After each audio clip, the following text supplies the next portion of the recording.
할렐루야. 아멘.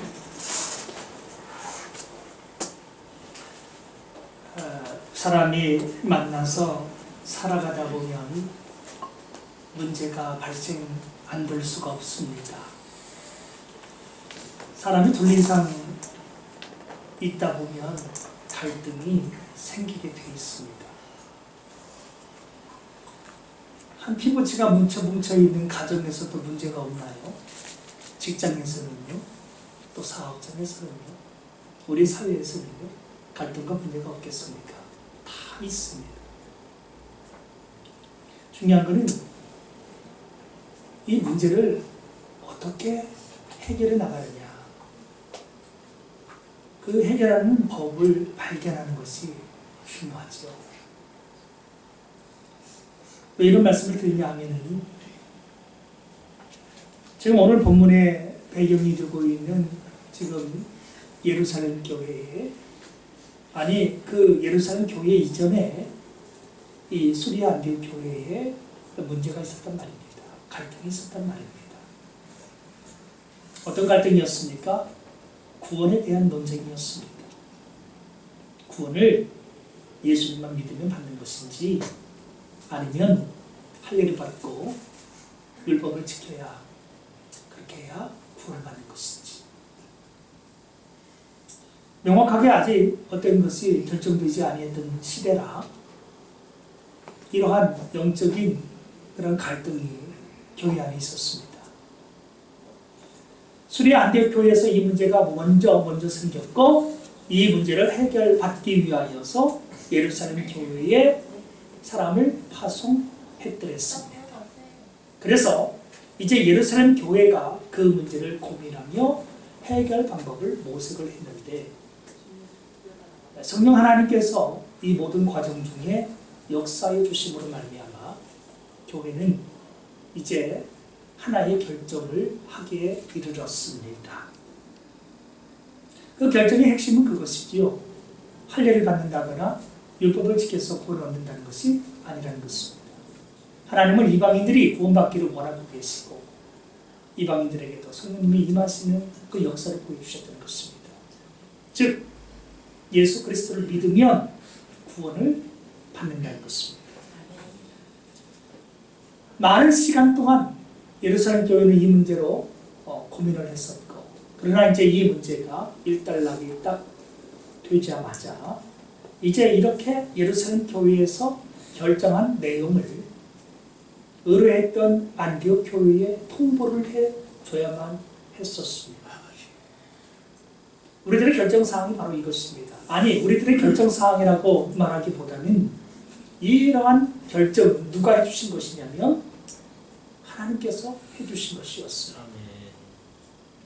하나님의 뜻을 이 이방인이었던 안디옥 교회에 전달하고자 오늘 중요한 것을 결정을 해서 이제 사람을 보내고 편지를 써서 보내는 과정이 본문에 기록이 되어 있습니다. 이제 이 본문 말씀을 함께 보면서 어떻게 그들이 성령님의 결정을 따르는 공동체가 되었는지를 같이 말씀 속에서 보도록 하겠습니다.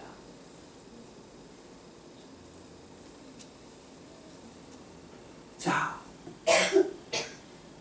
예루살렘 교회에서 치열한 그 논쟁 끝에 드디어 한 가지 결정이 내려졌다 그랬습니다.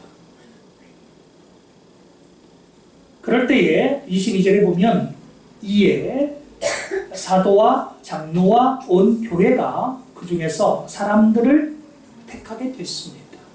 결정을 알려줘야 되기 때문이죠. 지금처럼 전화나 이런 것이 발달되어 있다면, 어떤 다른 수단이 있다면 그것을 활용했을지도 모르겠습니다만, 과거에는 직접 사람이 가서 소식을 전달해야 됐습니다. 특별히 지금의 이 결정은 너무나 중차대한 결정인지라 이것을 가지고 갈, 쉽게 얘기하면 예루살렘 교회를 대표해서 안디옥 교회에 가야 할 대표단이 필요했다는 것입니다. 그래서 이제 이 예루살렘 교회는 대표적인 사람을 파송하기로 결정을 한 것입니다. 그래서 이미 수리아 안디옥 교회에서 여기에 와 있는 바나바와 바울과 함께 이 예루살렘 교회에서는 두 사람을 이제 추천을 해서 보내자고 결정을 하게 됐습니다. 그게 누구냐 하면 곧 형제 중에 인도자인 바사바라 하는 유다와 실라라고 하는 사람이었습니다. 이들은 뛰어난 사람들이었습니다. 선지자이기도 했고요. 예루살렘 교회로부터 신망을 얻고 있는 사람들이었습니다. 예루살렘 교회의 뜻을, 그 결정을 이제 수리아 안디옥 교회에 가서 전달하는 막대한 사명을 띠게 된 사람들입니다. 오늘 예루살렘 교회는 본인들이 결정한, 아니 하나님께서 결정해 주신 이 내용을 가지고 이 결정을 그냥 가서 말로 하면 중간에 말이 바뀔 수 있잖아요. 변질될 수 있잖아요.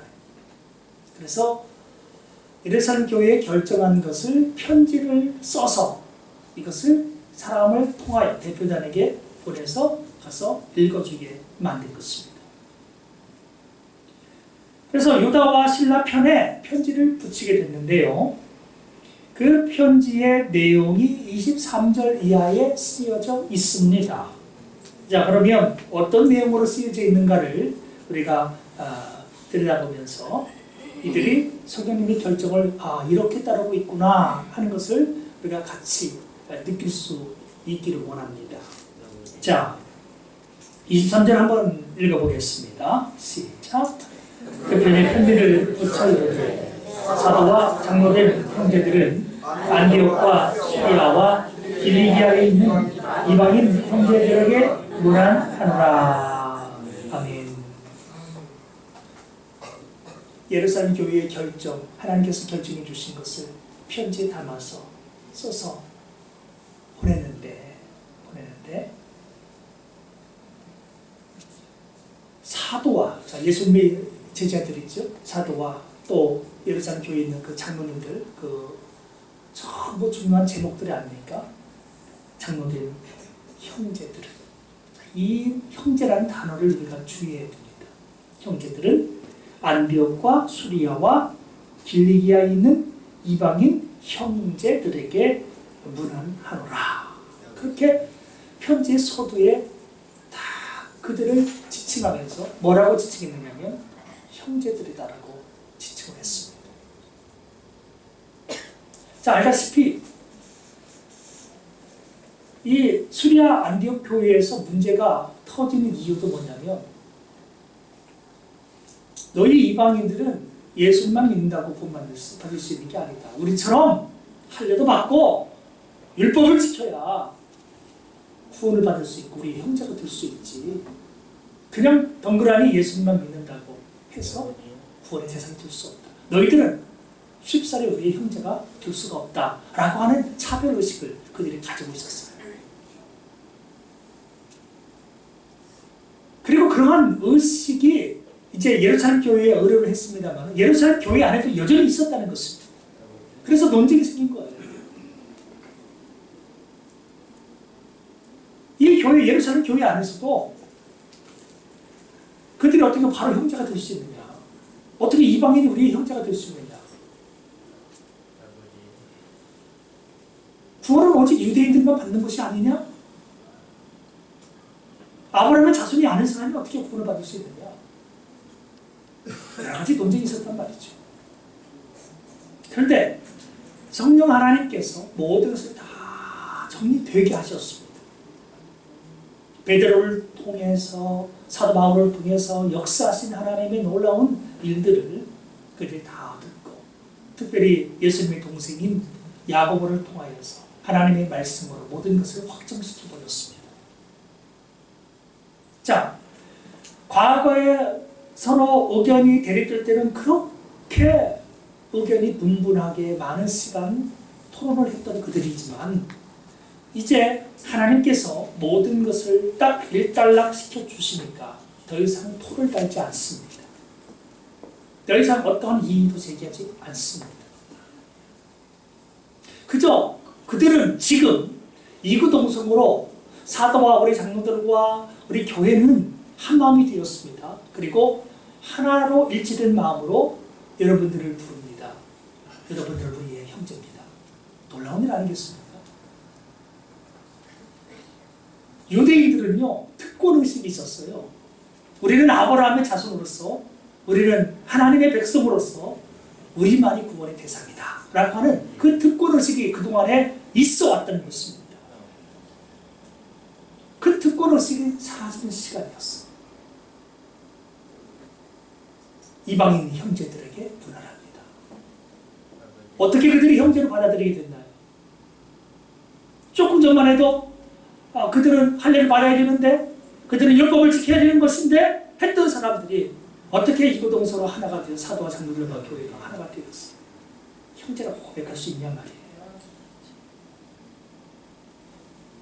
성령님의 결정에 순응했기 때문에 가능했습니다.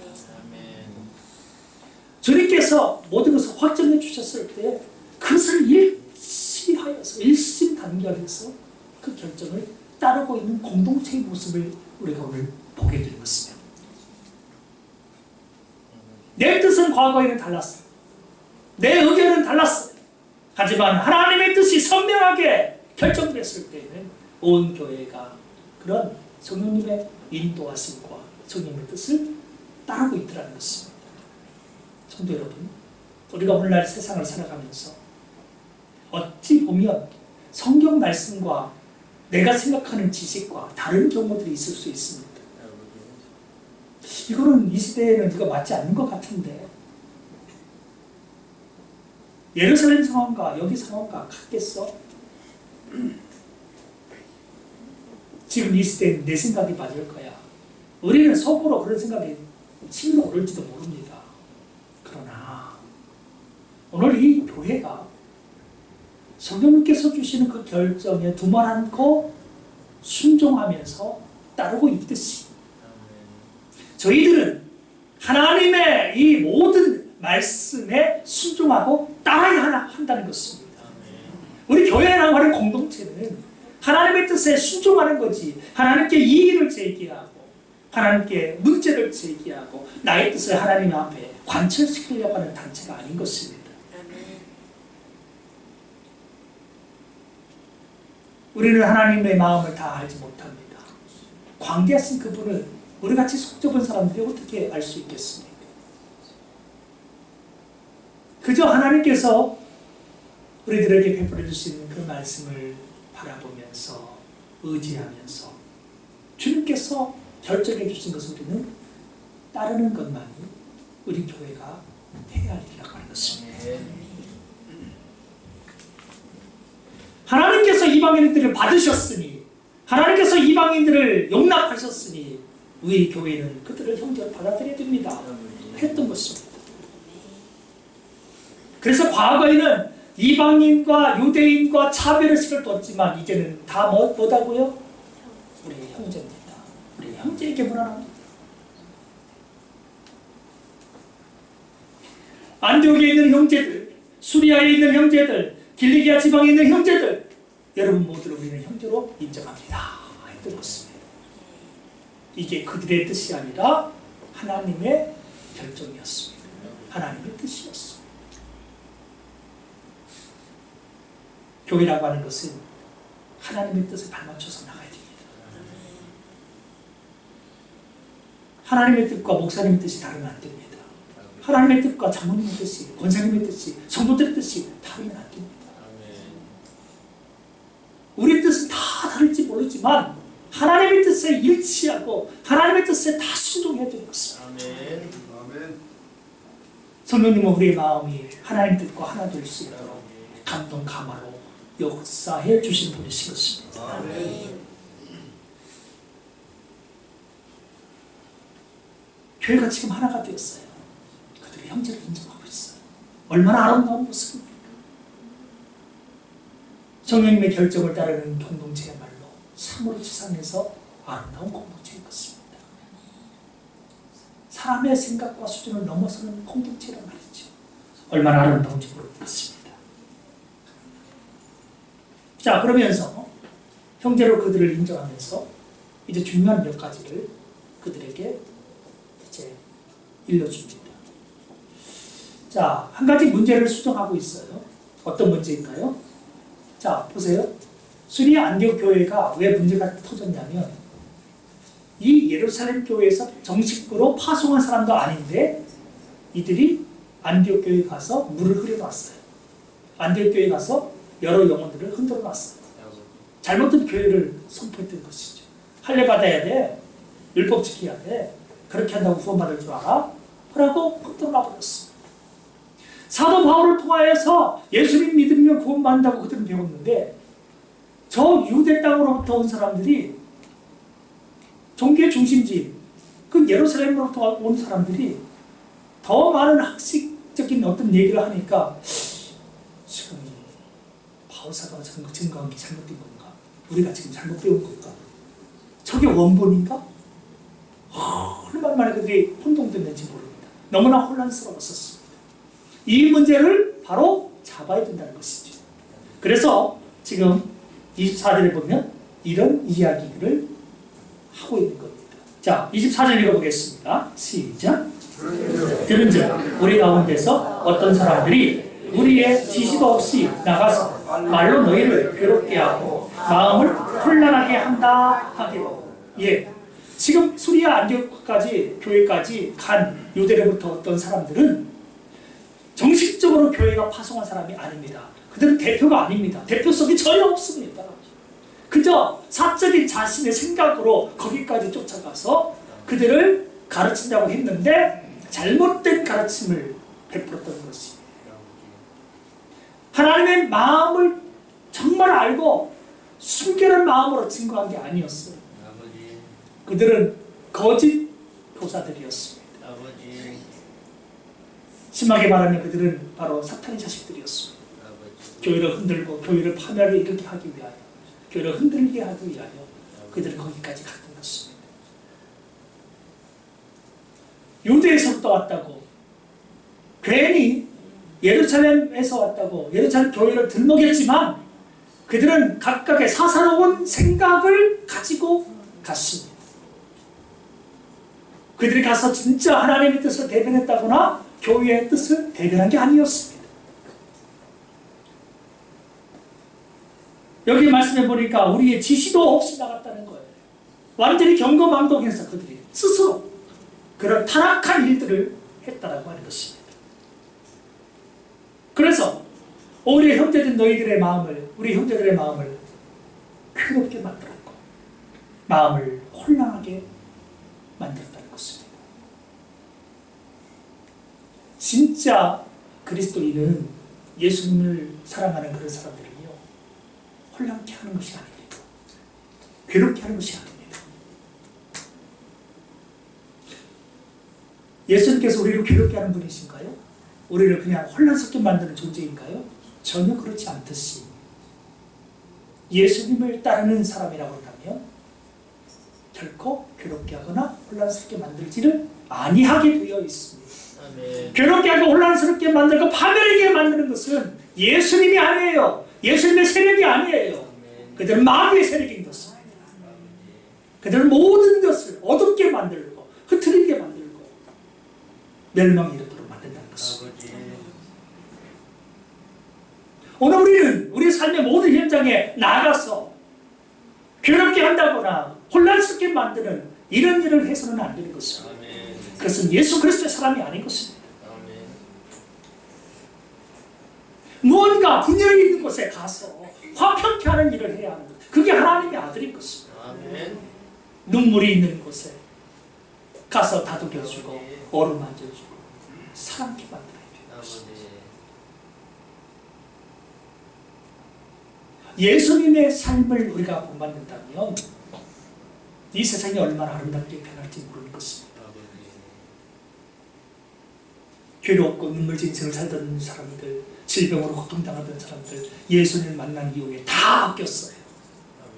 고통도 멎고 눈물도 멎고 괴로움도 멎고 그들의 한숨이 변했습니다. 기쁨과 소망이 꽃피는 인생으로 바뀌었던 것입니다. 시키지도 않은 짓을 가서 그들이 했다는 것입니다. 오늘 우리는 어떤 존재인가요?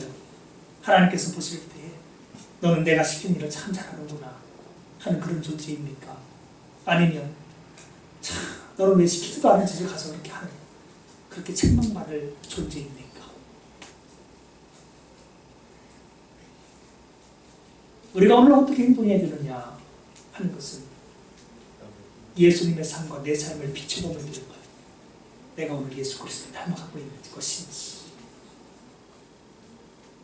주님과 정반대의 삶을 살고 있는지 보시면 하는 것입니다. 자, 우리 교회에서는 파송한 적이 없습니다. 여러분 교회 가서 지금 그렇게 혼란스럽게 만들고 괴롭게 하는 이들은 우리 교회에 정식으로 파송한 적이 없는 사람들입니다. 그러니 그들의 결정을 들어야 되는 거예요? 말아야 되는 거예요? 들을 필요가 없다는 것입니다.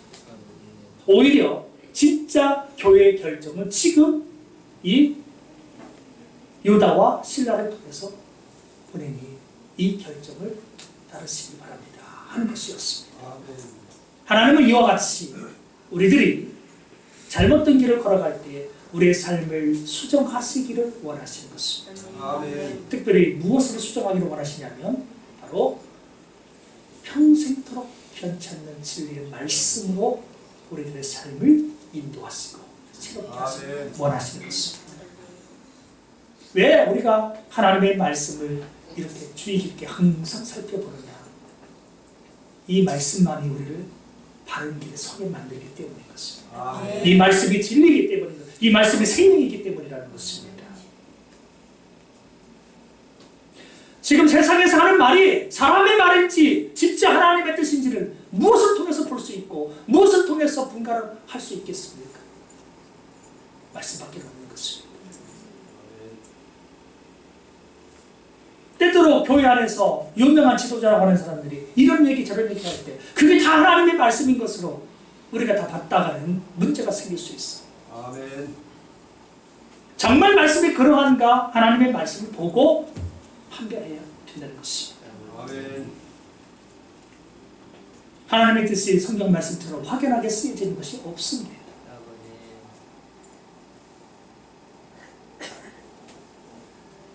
주의 종이 하나님의 말씀에 입각해서 바르게 선포하면 따라야 됩니다.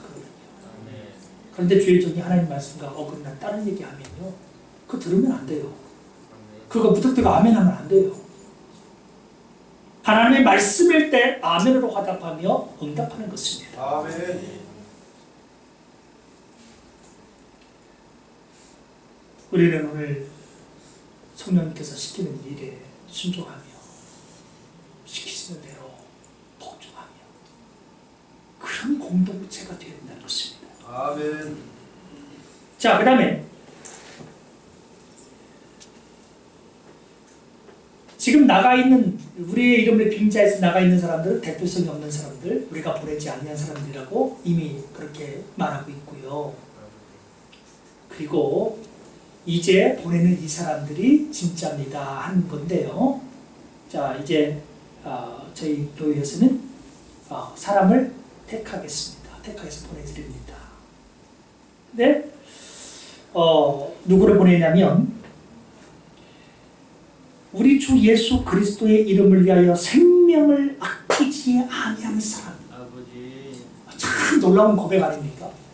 예수 그리스도를 위하여서 생명을 아끼지 않는 사람이에요. 아버지. 우리는 때때로 예수님을 위한다고 하지만 내 생명이 어느 날 더 귀하게 여겨지는 때도 있지 않습니까? 내 생명, 내 문제, 내 안전, 내 스스로의 삶을 위해서 때로는 예수님의 이름도 잠시 접어두는 때가 어쩌면 있을지 모르는데 지금 말하고 있는 이 사람은 예수님을 위해서 자기 가장 소중한 생명도 내놓는 사람이에요. 누굴까요? 그게 그게 바로 누구냐? 바나바와 바울인 것입니다. 우리 주 예수 그리스도 이름을 위하여 생명을 아끼지 아니하는 자인. 또 하나 우리가 사랑하는 교회가 사랑하는 존재였어요. 교회로부터 사랑받는 존재였고 예수님을 위해 사람이한 생명도 버릴 수 있는 사람, 그게 바로 바나바와 바울. 바울이었습니다. 나가서 시키지도 않은 일을 하는 사람이 아니라 하나님께로부터 인정받고 사랑받고 하나님을 위해서라면 목숨도 바칠 수 있는 그러한 사람이 있는 교회, 그런 교회가 우리 교회가 되어야 되지 않겠습니까? 아멘. 우리 성도들이 그렇게 되어야 되지 않겠습니까? 아멘. 바나바와 바울이 하나님 앞에 이렇게 인정받고 있는 것처럼 우리가 하나님의 뜻을 따라서 인정받는 일꾼들이 되어지셔야 하는 것입니다. 우리가 이렇게 사랑하고 이렇게까지 주님을 위해서 목숨을 바치려고 하는 바나바와 바울과 더불어서 우리 교회는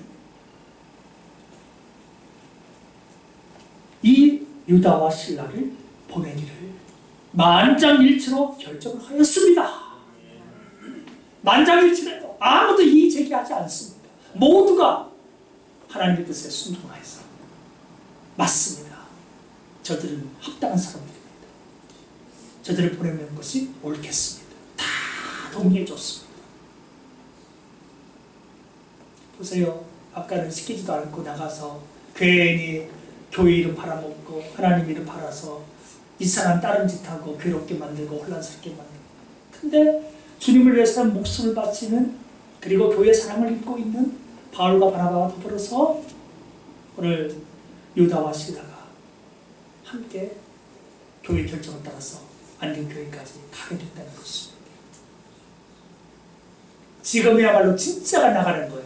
아까는 가짜였어.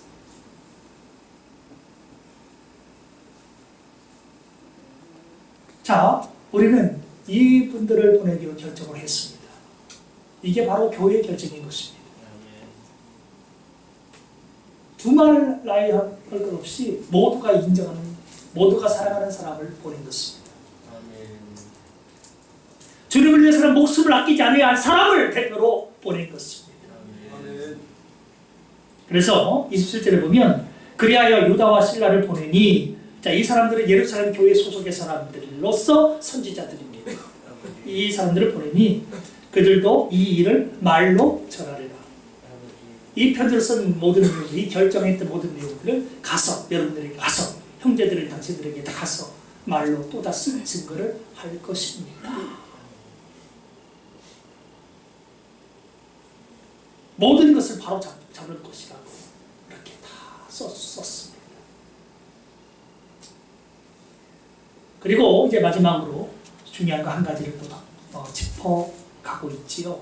또 무엇을 마지막에 짚고 있는가를 한번 보겠습니다. 자, 28절과 29절입니다. 시작. 성령과 우리는 이 요긴한 것들 외에는 아무 짐도 너희에게 지우지 아니하는 것이 옳은 줄 알았느니, 우상의 제물과 피와 목매어 죽이는 것과 음행을 멀리하였으며 이에 스스로 상담이면 잘 되리라 평안함을 원하노라 하였더라. 이런 대표자는 공식적으로 파송하면서 이 성령님의 그 결정을 그들이 일치해서 따르면서 마지막에 이 교회에, 안디옥 교회에 평안함이 넘치기를 축복해주고 있습니다. 단 오늘 그들도 주의해둘 몇 가지 사항이 있다고 말합니다. 예수님을 믿으면 구원을 받는 거예요. 근데 구원받는 자라고 해서 우리가 방탕하게 내 마음대로 살아서는 안 되는 것입니다. 오늘 예루살렘 교회가 이방인들을 자기들의 수준에 미치지 못하지만 어찌 보면 영적인 열정이나 어떤 헌신이나 어떻게 유대인하고 비교하겠습니까?